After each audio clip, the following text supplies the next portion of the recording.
안녕하세요. 얼마 전 파혼하게 된 20대 후반의 여성입니다. 청첩장까지 나왔던 건 아니지만 친척분들이며 주변 가까운 사람들 모두한테 제 결혼 소식을 전했던 상황인지라 저도 파혼까지 하고 싶었던 건 아니에요. 하지만 하나를 보면 열을 알 수 있다잖아요. 예비 시어머니가 보여준 몰상식한 행동이 발단이 되긴 했지만 예비 신랑이 중간 역할을 조금이라도 잘해줬으면 상황은 달랐겠지요. 하지만 팔은 안으로 굽는다고 예비 시어머니 편을 들어주면서 오히려 저를 이상한 사람 만드는 예비 신랑 모습을 보니 파혼 말고는 다른 방법이 없겠더라고요. 이렇게 파혼하게 된 것이 정말로 유감이긴 하지만 다시 생각해봐도 정말 잘 내린 결정이었구나 하는 생각밖에 들지 않네요. 예비 신랑, 그러니까 남자친구와 처음 만나게 된 건 회사 선배가 주선해준 소개 자리에서였습니다. 당시 제가 입사한 지 얼마 되지 않았던 시기였다 보니 거절하기 약간 애매한 부분이 있었어요. 좋게 돌려 말해서 거절을 했는데 끈덕지게 달라붙어서 한 번만 나가달라고 계속 부탁을 해오는 선배를 보니 어떻게 나가보지 않을 수가 없겠더라고요. 그래서 결국 소개 자리에 나가게 되었었죠. 그때 남자친구를 처음 만났던 거고요. 왜 그렇게 선배가 저한테 끈덕지게 한 번만 나가보라고 부탁을 했는지는 당시 남자친구를 만나보니 딱 알겠더라고요. 남자친구는 제 회사 선배의 절친한 친구였어요. 과거에 회식 자리에서 단체로 사진을 찍었던 적이 있는데 그 사진을 회사 선배 친구인 남자친구가 우연찮게 보게 되었고 그때부터 집요하게 저를 소개해달라고 부탁을 했었답니다. 10번 찍어 안 넘어가는 나무가 없다는데 당시 연애에 큰 흥미가 없었던 저도 끈덕지게 연락해오던 남자친구를 무시할 수는 없었어요. 직장 선배도 중간에서 노력을 많이 하기도 했었고요. 그렇게 결국 2년이 닿아서 남자친구와는 연애를 시작하게 되었죠. 2년간의 연애 후 남자친구의 청혼에 제가 결혼을 결심하게 되었던 만큼 연애하는 동안은 저에게 참 잘해주던 사람이었어요. 별 쓸데없는 걸 가지고 제 속을 썩이는 일도 없었고 이 사람이라면 평생 내 편에 서주겠구나 하는 확신이 있었죠. 먼저 결혼해서 가정을 꾸리고 살고 있던 저랑 정말 친한 친구가 있었는데 그 친구가 조건 보고 결혼하는 것도 좋지만 저를 많이 좋아해주는 사람하고 결혼하는 게 행복으로 가는 지름길이라는 조언을 해줬던 게 한몫했던 것도 있었고요. 아무튼 그렇게 남자친구와 결혼을 약속하게 되었습니다. 연애하는 동안은 예비 시어머니라는 사람을 겪을 일이 전혀 없었다 보니 정말 저도 조만간 가정을 꾸리고 행복한 결혼 생활을 시작하겠구나 하는 생각뿐이었습니다. 하지만 예비 시어머니께 처음 인사를 드리러 갔을 때 제 생각보다 결혼이라는 게 훨씬 더 힘든 일이겠구나 하는 느낌을 지울 수가 없었어요. 첫인상부터가 정말 대단하신 분이셨거든요. 처음 인사드리러 갈 때 빈손으로 갈 수는 없으니 여러모로 고민을 많이 했습니다. 남자친구가 저희 집에 결혼 허락받으러 처음 인사 왔을 적에는 과일 바구니를 사들고 왔었어요. 저도 똑같이 과일 바구니 가져가면 쉬운 일이겠지만 그렇게 할 수는 없었습니다. 남자친구가 자기 집 식구들은 전부 과일들을 안 좋아한다고, 여름에 한참 더울 때 수박 몇 통 사 먹는 거 말고는 집에서 과일 구경을 하기가 힘들다는 이야기를 연애할 때 해줬던 적이 있었거든요. 그런 상황인데 남자친구가 과일 바구니 가져왔다고 저도 똑같이 과일 바구니를 가져가면 성의가 없다고 생각하진 않을까 싶기도 했고 말이죠. 그래서 이것저것 고민하다가 꽃다발과 식사하기 전에 간단히 먹을 수 있는 전통차를 가져갔어요. 예비시댁에 도착해 먼저 인사부터 드리고 식사는 근처에 남자친구가 예약해놓았다는 고깃집에서 외식을 할 계획이었거든요. 그런데 그때 반응이 참 안 좋았었습니다. 예비 시어머니가 제가 들고 온 꽃다발을 보자마자 표정이 일그러지는 게 제 눈에도 딱 보였어요. 뭘 이런 걸 다 사왔냐며 제가 사온 꽃다발을 받아들으셨는데 식탁 위에다가 대충 집어 던져놓고는 다른 한쪽 손에 들려있던 쇼핑백을 흘긋흘긋 보시는 게 저거 말고 뭐 다른 건 없느냐고 물어보는 눈치였죠. 그래서 제가 이건 전통차라고 하고 쇼핑백을 건네드렸는데 거기서도 실망한 표정이 역력했습니다. 제가 다 죄스러운 느낌을 받을 정도로 말이죠. 그리고 역시나 예비 시어머니가 그때부터 제가 센스가 없다느니 어쩌니 하면서 눈치를 주기 시작하더라고요. 세상에 꽃 선물보다 쓸모없는 선물이 없다느니 어쩌느니 하시면서 꽃은 뭐 먹을 수도 없고 금방 시들어서 되팔 수도 없는 거 모르냐며 다음부터는 뭐 사올 때 돈이 되는 걸로 사오라고 하시더군요. 정 고르기가 힘들면 차라리 현금 봉투만한 선물이 또 없다고 하면서요. 저도 차라리 현금을 드렸으면 고민 안 해도 되고 편했을 거예요. 그런데 제가 암만 결혼하기로 했고 결혼 허락받으러 간 자리이기도 했지만 아직 이 집의 며느리가 된 것도 아닌데 다짜고짜 용돈 봉투를 건네드리는 것도 이상하잖아요. 그리고 아무리 제가 준비한 게 마음에 안 들었어도 사람을 앞에다 두고 그렇게 무안을 주시니 솔직히 마음이 상했습니다. 제가 사온 전통차를 두고도 뭐 보리차만도 못한 걸 사왔느냐며 계속해서 현금 봉투 노래를 불렀습니다. 하지만 그게 다가 아니었죠. 남자친구도 괜히 지금 인사드리고 대화 나눠봤자 좋은 이야기 나올 게 없다는 판단이었는지 이야기는 나중에 나누고 배고프니까 식사부터 하러 가자고 분위기를 전환시키려고 하더라고요. 저도 바늘방석에 앉아서 어머님이 현금 타령하는 거 듣는 거보단 그게 낫다는 생각이 들었어요. 그런데 예비 시어머니도 참 어떤 의미로 대단하시더라고요. 거기다 대고 한다는 소리가 글쎄 뭐 돈 아깝게 고깃집까지 가서 고기를 먹냐고 집에 있는 거 차려줄 테니까 밥 먹고 가고 외식할 돈 있으면 그 돈을 차라리 당신한테 주랍니다. 선물이 시원찮네 어쩌네 그런 이야기는 안 하셨지만 그 이야기의 연장선이나 마찬가지였죠. 내 기분 잡쳤으니 돈으로 풀어달라 시위하는 거나 마찬가지였어요. 집밥이라고 뭐 대단한 거 해주신 것도 아니고 냉장고에 있는 밑반찬들 반찬통 그대로 꺼내주시고 그나마 예비 며느리 왔다고 생색이나 내시려는 듯 고등어 한 마리 구워주셨습니다.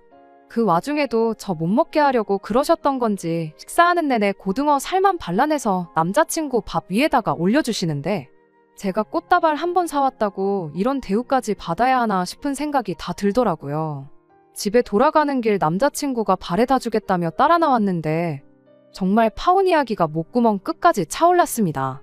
지금 돌이켜 생각해보면 그냥 그때 파혼했었다면 그 후로 2달 정도나마 시간 낭비는 하지 않았을 텐데 싶네요. 그때 파혼을 안 했던 이유는 남자친구도 자기 어머니가 저한테 큰 실수하신 거고 잘못하셨다는 걸 바로 인정했기 때문입니다. 거기서 자기가 중간 역할을 제대로 못한 것도 저한테 빌듯이 사과를 해왔고 다음부터 2번 다시 어머님이 저한테 그렇게 막대하지 못하게 자기가 잘한다고 약속까지 했기 때문이에요.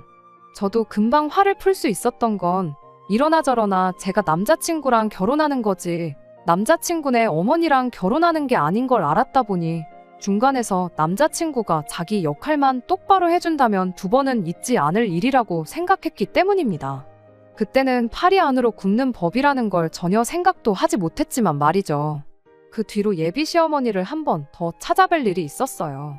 그때는 그 노래를 부르던 현금 봉투는커녕 당한 게 아직 앙금으로 남아있었다 보니 그냥 빈손으로 찾아갔었습니다. 그런데 또 웃긴 건 예비 시어머니는 꽃다발을 사갔을 때보다 빈손으로 왔을 때 오히려 더 정상적인 사람처럼 보였고 저한테도 꽤나 잘해주셨었죠. 한편으로는 빈손으로 온 저한테 아무 말도 안 한 게 남자친구가 저랑 약속한 대로 어머님한테 잘 말씀드렸구나 그런 생각도 들어서 저도 기분이 좋았었죠. 그날 양가 상견례 날짜도 잡게 되었고요. 상견례 때는 따로 별다른 사건은 없었어요. 결혼이야 남자친구랑 벌써 양가 어른들 도움 없이 우리 모은 돈만 가지고 반반 결혼을 하는 게 좋겠다는 식으로 이야기가 되어 있었다 보니 그날 자리는 정말 말 그대로 양가 어른들이 처음 인사를 나누는 자리로 좋게 마무리가 되었었거든요. 상견례 이후로 남자친구와는 결혼식 날짜는 대충 언제쯤에 하는 게 좋겠다. 식장은 어디가 좋다더라 하는 이야기 정도만 나누고 있었어요. 그때쯤이 1년 중에 저희 회사가 가장 바쁠 시기라서 그 시기만 넘기고 본격적인 결혼 준비를 시작하려고 했었거든요. 그런데 그때쯤 예비 시어머니한테서 예단은 어떻게 할 거냐는 연락을 받게 되었네요. 결혼은 허례허식 빼고 남자친구와 제 돈만 가지고 하기로 했었고 당연히 예단과 예물은 생략하자고 벌써 이야기를 해놓은 상황이었거든요. 제가 예단은 안 하기로 했다고 대답하는 방법도 있었지만 처음 인사드리러 갔던 그날의 악몽이 떠올라서 이 부분은 남자친구한테 맡기기로 했습니다. 어머님께는 남자친구랑 이야기해보겠다는 간단한 대답만 했고 바로 남자친구한테 연락해서 이 부분은 잘 좀 설명드리라고 부탁을 했었죠. 남자친구는 알겠다고 자신있게 대답을 했는데 며칠 뒤에 아무리 생각해봐도 친척들 보는 눈이 있는데 예단을 생략하는 건 경우가 아닌 것 같다며 최소한이라도 하는 게 어떻겠냐는 말을 꺼내왔습니다. 그래서 알겠다고 대답했죠. 대신 저도 예단한 만큼 예물을 받아야겠으니 그리 알라고 말했죠. 알겠다고, 그럼 그렇게 하자고 대답한 남자친구였는데 그 뒤로 예단에 대한 이야기는 쏙 들어갔어요. 주거니 받거니 하는 거니 상관없다 생각했으니 안 해도 그만, 해도 그만이었던지라 저도 먼저 이야기 나올 때까지는 예단을 어떻게 해야 하느냐 물어보진 않기로 했었죠. 그러던 와중에 파혼을 결심하게까지 만든 사건이 터져버리게 되었습니다. 회사가 바쁜 시기라 정신없이 일하고 있던 중이었는데 예비 시어머니한테서 전화가 한 통 걸려왔어요. 무슨 일로 전화를 다 하셨나 싶었는데 다짜고짜 당신이 지금 저희 회사 근처에 와 계시답니다. 저희 회사가 예비시댁에서 거리가 있다 보니 예비 며느리 보겠다고 일부러 지나가다 들리신 건 아닌 것 같고 작정하고 찾아오신 건가 하는 불길한 생각부터 들었어요. 원래는 야근을 해야 했는데 상황이 상황이다 보니 회사에 양해를 구하고 저 먼저 정시에 퇴근을 하게 되었죠. 예비 시어머니가 저를 기다리고 있었을 근처 카페로 갔는데 세상에 카페 밖에서 저를 기다리고 계셨어요. 커피 한 잔 시키는 게 아까워서 저 올 때까지 밖에서 기다리셨던 건가 싶었는데 예상외로 그건 아니더군요. 그렇다고 카페에서 저랑 대화나 나누자고 오신 것도 아니었고요. 대뜸 저보고 어디 당신이랑 같이 갈 곳이 있다고 하더니 택시를 잡으시더라고요. 다들 예상하셨겠지만 택시비는 제가 냈네요. 도착한 곳은 저희 회사에서 가까운 거리에 있는 근처 대학병원 장례식장이었습니다. 대체 왜 누구 장례식이길래 예비 며느리인 저를 굳이 데리고 여기까지 오셨나 싶었는데 장례식은 예비 시어머니의 지인분 장례식이었습니다. 굳이 정확하게 짚어서 말한다면 예비 시어머니 고향 친구분의 남편 되시는 분의 장례식이었죠. 그러니까 저한테는 생판남이나 다름없는 사람이고요. 제가 아닌 예비 시아버지, 적어도 아들인 남자친구와 같이 가야 마땅한 장례식에 왜 저를 데리고 오셨나 했더니 아니나 다를까 장례식장 앞에 있는 ATM기를 가리키더니 저보고 부조금하게 저기서 한 50만 원 정도만 뽑아오라 시키는 겁니다. 예비 시어머니가 50만 원이 없어서 그런 건 당연히 아닐 거라는 생각이 들었고 굳이 저를 데려온 이유가 제 돈으로 부조를 하려고 그랬던 거구나 하는 걸 대번에 알게 되었죠. 거기서 대판 싸우는 방법도 있었겠지만 앞만 모르는 사람일지라도 장소가 장례식장 앞인데 거기서 싸워봐야 뭐 하겠냐는 생각이 들더라고요. 어이는 없었지만 남자친구한테 돌려받으면 되겠지 싶은 생각으로 현금 인출해서 제 돈으로 정말 일면식도 없는 분 장례식에 부조를 했습니다. 장례식장 안에는 들어가기 뭐했어요. 모르는 사람 장례식에 가는 것도 가는 거지만 당시 제가 입고 있던 복장이 장례식장에 어울리는 복장은 아니었거든요. 예비 시어머니가 너네 회사는 얼마나 막 나가는 회사길래 정장도 안 입고 출근을 하냐고 하셨는데 요즘 복장 가지고 그러는 회사가 얼마나 된다고 저러시나 싶었죠. 더 어이가 없는 건 장례식 마치고 예비 시어머니가 상주분하고 대화를 나누는데 저를 며느리라고 소개를 하더니 며느리 데려왔는데 뭐 시킬 일은 없느냐고 물어보시더라고요. 어머님 친구분도 얼이 빠져서 얘가 뭔 소리를 하는 건가 하는 표정으로 어머님을 한번 쳐다보고 또 저를 되게 안쓰러운 표정으로 쳐다보시더군요. 그분이 어머님께 장례식장인데 당연히 일하는 사람들이 다 알아서 해주니 그런 거 신경 쓰지 말라고 마음만 받겠다고. 다행히 정리를 잘해주셨어요. 장례식 끝나고 나와서는 예비 시어머니가 오랜만에 외출을 했더니 다리가 아프시다며 올 때는 지하철 타고 왔는데 갈 때는 도무지 지하철을 못 타겠다. 택시를 타야겠다 하시는 겁니다. 누가 들어도 택시비 대신 내주고 택시 태워서 집에 보내달라는 말로 들렸는데 저도 일부러 못 알아듣는 척 했어요. 다리 아프시면 택시 타셔야죠. 택시 타고 가는 게 훨씬 편하죠 하면서 맞장구만 쳐줬지. 제가 택시 잡아드리겠단 말은 끝까지 안 했습니다. 그리고 집에 돌아왔네요. 남자친구한테 내 돈으로 낸 부조금을 돌려달라고 해야 하나 말아야 하나 여러모로 생각을 하면서 전화기를 들었다 놨다 하고 있는 와중에 제 마음을 읽은 건지 남자친구한테서 전화가 걸려왔습니다. 전화를 받자마자 남자친구의 열받은 목소리가 들려왔어요. 연애하면서 정말 사소한 다툼 말고는 크게 싸운 적이 없었는데 그 어느 때보다 화가 잔뜩 나 있는 남자친구의 목소리를 들으니 당황스럽더라고요. 왜 그렇게 화가 났나 했더니 예비 시어머니가 다리 아프다는데 지하철 태워서 보내는 게 말이나 되냐며 저보고 제정신이냐고 따져 물으려고 했던 전화였네요. 저도 치사해서 말할까 말까 고민하고 있었는데 남자친구가 먼저 저렇게 나오니 말을 안 할 수가 없겠더라고요. 그래서 오늘 무슨 일이 있었는지나 아냐, 내가 회사에 양해까지 구하고 일찍 퇴근해서 어디를 다녀왔는지나 알고 나한테 열을 내는 거냐 따져 물었습니다. 세상에 태어나서 얼굴 한번 마주친 적 없는 분 장례식장에 가서 내 돈으로 부조금 50만 원 내고 왔다고.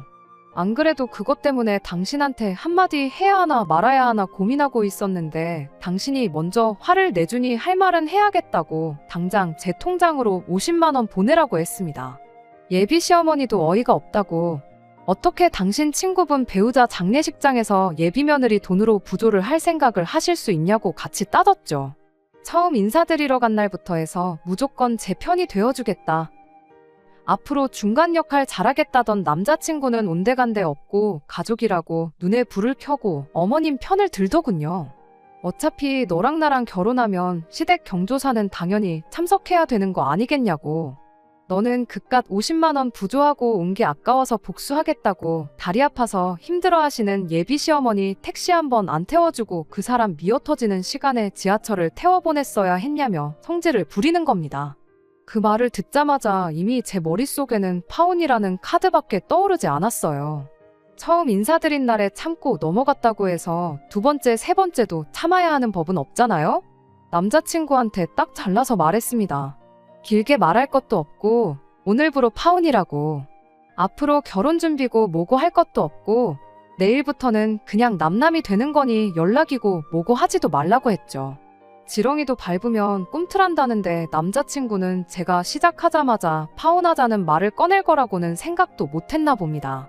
파혼 이야기 나오자마자 떵떵거리던 큰 목소리가 개미마냥 작아지더니 난데없이 자기가 잘못했다며 사과를 해오더군요. 중간 역할 제대로 못하고, 아니, 애초에 할 생각도 없었던 남자친구가 문제이긴 했지만 구차하게 나오는데 확실하게 싹을 밟아줘야겠다는 생각밖에 들지 않았어요. 그래서 조금 모질 수도 있지만 당신 어머님이 잘못한 건데 왜 당신이 사과하냐고, 나한테 제대로 사과하고 싶으면 어머님이 내 돈으로 부조한 돈 50만 원 들고 찾아와서 나한테 직접 사과하게 만들라고 전했습니다. 제가 화만 풀 수 있다면 뭐든지 하겠다던 남자친구도 그것만큼은 못하겠다고 다시 자존심을 부리더군요. 그래서 그럼 잘 알겠다고, 오늘부로 당신도 파혼하는데 합의를 한 걸로 알겠다 말하고 두 번 다시 연락하지도 말고 마주치지도 말자 말하고 파혼하기로 했습니다. 솔직히 100번 양보해서 남자친구 말대로 예비시댁 경조사 참여했다고 칠 수 있어요.